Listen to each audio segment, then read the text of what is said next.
इसके बाद हम लोग विमाओं का सेकंड उपयोग देखते हैं कि अगर कोई भौतिक राशि दी गई है तो विमी विद द्वारा उनमें संबंध कैसे स्थापित किया जाए। कई भौतिक राशियां दी हैं, तो नेक्स्ट हेडिंग है हम लोगों की विभिन्न भौतिक राशियों में संबंध स्थापित करना। कैसे संबंध स्थापित कर सकते हैं? यदि कोई भौतिक राशि के बारे में हमें यह ज्ञात हो कि वह राशि किन किन भौतिक राशियों पर निर्भर करती है तो विमी विद द्वारा उनमें संबंध स्थापित किया जा सकता है। आइए इसे हम लोग एक क्वेश्चन के माध्यम से समझते हैं। एक क्वेश्चन उठाते हैं कि किसी सरल लोलक का आवर्तकाल टी उसके गोलक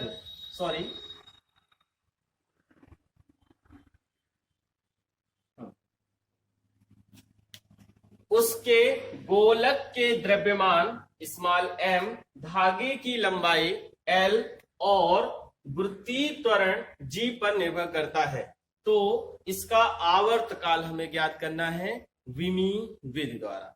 तो इसके लिए हम लोग मान लेते हैं कि माना, सोल्यूशन चेक करो इसके लिए मानते हैं कि माना सरल लोलक का आवर्तकाल द्रव्यमान की एक घात पर, इसकी एक घात पर, लंबाई की b घात पर और वृत्तीय त्वरण की c घात पर निर्भर करता है।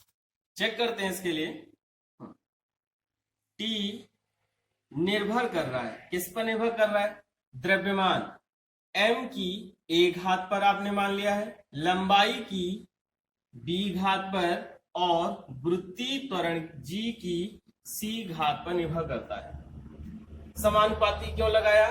क्योंकि हमें नहीं पता कैसे निर्भर कर रहा है, तो इसलिए इसके समानुपाती है ये मान के चल रहे। तो जब यहां से समानुपाती का निशान हटाओगे तो एक नियतांक आएगा k। इसके बाद वैसे ही लिख देना है m की घात a, b की घात l की घात b और वृत्तीय त्वरण g की घात c। इसे समीकरण 1 मान लेते हैं। बताना चाहें तो बता सकते हैं, जहां k एक नियतांक है। अब हमें सेम वैसे ही काम करना है, यहां भी दोनों पक्षों की विमाएं लिखनी है, दोनों पक्षों की विमाएं लिखनी।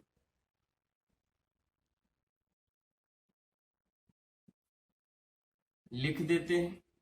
अब आपको मालूम है टी क्या है? आवर्तकाल। टी की विमा क्या होगी? टी। के की कोई विमा नहीं होगी। एम द्रव्यमान है, द्रव्यमान की विमा m, घात कितनी लगी है? a, तो पावर a लगा देते हैं। l लंबाई है, लंबाई की विमा l, पावर b। g वृत्तीय त्वरण है, वृत्तीय त्वरण की विमा l t -2, पावर कितना है? c। अब दोनों ओर की विमाएं लिख ली। अब दोनों ओर की विमाओं को हम लोग तुलनात्मक ढंग से लिखेंगे। कैसे लिखेंगे? इधर अगर चेक कर रहे हैं हम लोग m है, इधर नहीं है, तो जो नहीं होगा उसे भी लिखेंगे, लेकिन घात 0 लगा देंगे। क्योंकि आपको मालूम है अगर किसी की घात 0 है तो उसका मतलब क्या होता है? 1। m की घात 0, l इधर है, l नहीं है, तो l की घात 0। t की घात कुछ भी नहीं दिख रही है तो मतलब 1 है। इधर कैसे लिखेंगे? m की घात कितनी लगी? एक ही m है, a लिख दिया।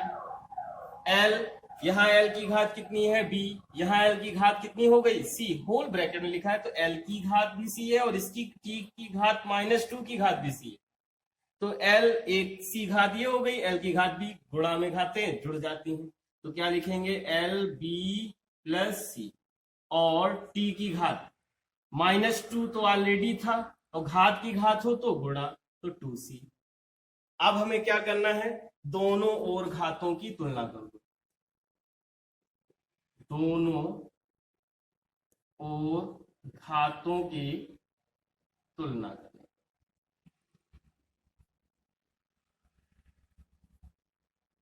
चलो करते हैं तुलना। देखो उधर m की घात कितनी है? a, इस ओर m की घात कितनी हो गई? 0। इधर b + c, इधर कितनी है? 0, और यहाँ t की घात -2c और इधर 1 लिखते हैं, तो a बराबर कितना आ जाएगा? यहाँ तुलना कर दो जरा। a बराबर 0 और l की घात b + c, तो b + c बराबर, ये भी 0 हो जाएगा, b + c बराबर 0, -2c बराबर कितना आएगा? 1 माइनस 2c बराबर 1। इसे समीकरण चाहे तो 2 मान लो। आप देखो c बराबर कितना आ जाएगा, माइनस का 1/2। अब c का मान समीकरण 2 में रख दो। समीकरण 2 से b माइनस 1/2 बराबर 0, तो b का मान भी कितना आ गया, प्लस का 1/2। अब हमें क्या करना है, a, b और c के मान इस समीकरण में उठाकर रख देने। कौन सा समीकरण, समीकरण है 1। तो यहां लिखेंगे हम लोग a, b व c के मान समीकरण 1 में लिखने पर लिखें या रखने पर लिखें, ज्यादा उचित है, रखने पर रख दो जरा। समीकरण 1 था ये, t बराबर k m की घात a है, a का मान कितना निकला है 0, l की घात b है, b का मान कितना निकला है, b की घात यानी l की घात b का मान 1/2, और g की घात c है, c का मान कितना निकाला है माइनस 1/2। किसी की घात अगर 0 है तो उसका मतलब कितना होता है 1/2, l की घात प्लस की है, g की घात माइनस की 1/2 है, इसे नीचे ले आते हैं। तो t बराबर k इंटू, ये तो 1 हो गया, l की घात 1/2 बटे g की घात 1/2। दोनों का घात कितनी है 1/2, और 1/2 का मतलब कितना होता है अंडर रूट। तो बराबर कितना लिखेंगे k under root l upon g, यानी विमा आ गई t, या इधर लिख देते हैं, सॉरी, इसके बाद t का यानी आवर्त काल का सूत्र क्या आ गया, आवर्त काल का सूत्र यहां पर क्या आया, t बराबर k into l upon g, वो भी अंडर रूट में क्या आया। तो यही आवर्त काल का सूत्र, यही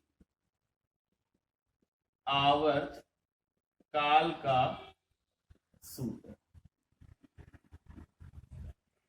लेकिन यहां पर एक बात और है, कभी कभी k की जगह 2 पाई दिया होता है। k का मान हम लोग विमीय विधि द्वारा ज्ञात नहीं कर सकते, इसका मान प्रयोगों के आधार पर होता है 2 पाई।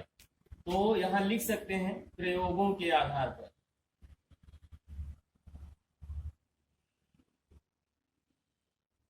k बराबर होता है 2 पाई। तो यहां अगर 2 पाई रखें तो क्या आ जाएगा, t बराबर 2 pi under root l upon g, ये उसका व्यापक सूत्र हो गया। k का मान आप विमीय विधि द्वारा ज्ञात नहीं कर सकते हैं, इसलिए अगर कभी भी आप सॉल्व कर रहे हो और k का मान आपको ना पता हो तो आप केवल यहीं तक सॉल्व करें, इसके बाद प्रयोगों के आधार पर ना रखें, क्योंकि प्रयोगों के आधार पर हर एक रिएक्शन के लिए k का मान अलग अलग होता है। आप लोग इसे देखें समझें, पहले आप लोग इसका स्क्रीनशॉट ले लो। ओके, इसके बाद में आपके स्क्रीन पर भी एक क्वेश्चन आएगा, उस क्वेश्चन को आप घर में सॉल्व करने की कोशिश करेंगे। कुछ इसी तरह का आपको एग्जांपल दिया जा रहा है जिसे आप प्रैक्टिस करेंगे। आप जितने भी ये वीडियो लेक्चर आप देखते हैं इन्हें लाइक और शेयर करना ना भूलें, अपने उन दोस्तों को जरूर शेयर करते रहें जो इन परिस्थितियों में आगे की पढ़ाई करने में सक्षम नहीं हो पा रहे, जिनको सुविधाएं नहीं मिल पा रही। आपको ये कंटिन्यू आगे के वीडियो मिलते रहेंगे, आप इन्हें लाइक और शेयर जरूर करें। जिन लोगों ने अभी तक चैनल को सब्सक्राइब नहीं किया है वो लोग चैनल को सब्सक्राइब भी कर लें, जिससे आगे आने वाले वीडियो उनको मिलते रहें। Thank you. आप क्वेश्चन नोट कर लें पहले।